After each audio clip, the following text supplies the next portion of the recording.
Hi everyone, my name is Grace. I live in North Wales and I'm based in Wrexham. In normal circumstances, my week is usually split into two.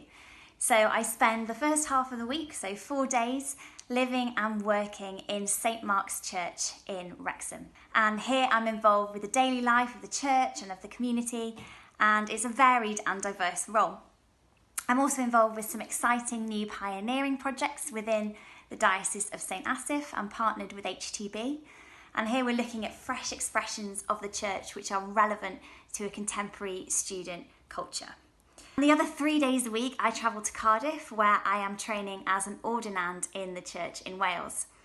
And essentially this is a way of saying I am training to be a vicar. So here in Cardiff I train at St Padarn's with a bunch of other students from across Wales who are doing the same thing.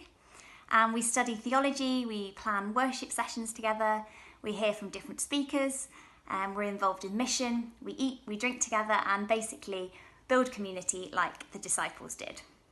And over the past month, as you can imagine, my training has changed considerably.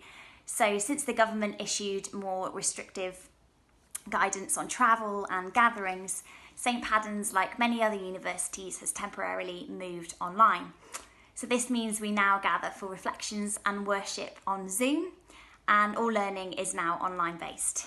And similarly, my placement in Wrexham has also been affected. So as a church and a mission area, we've been inspired by the creativity of the Holy Spirit to ensure that our congregations and communities are connected and still feel like a church family.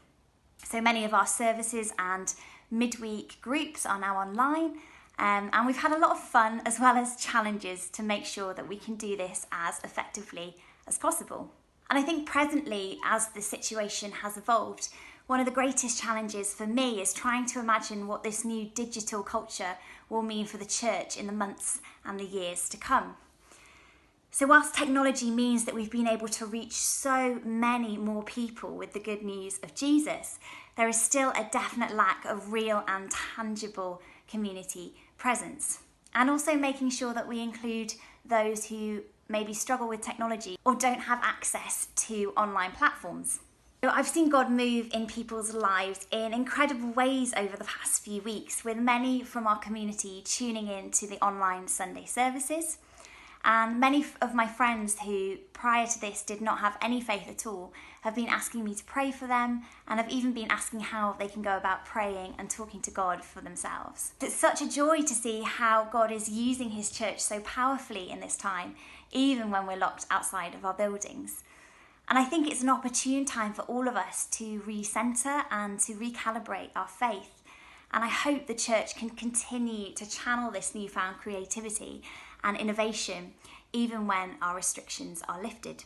So I think we're in an opportune moment to take the gospel further than we ever have done before.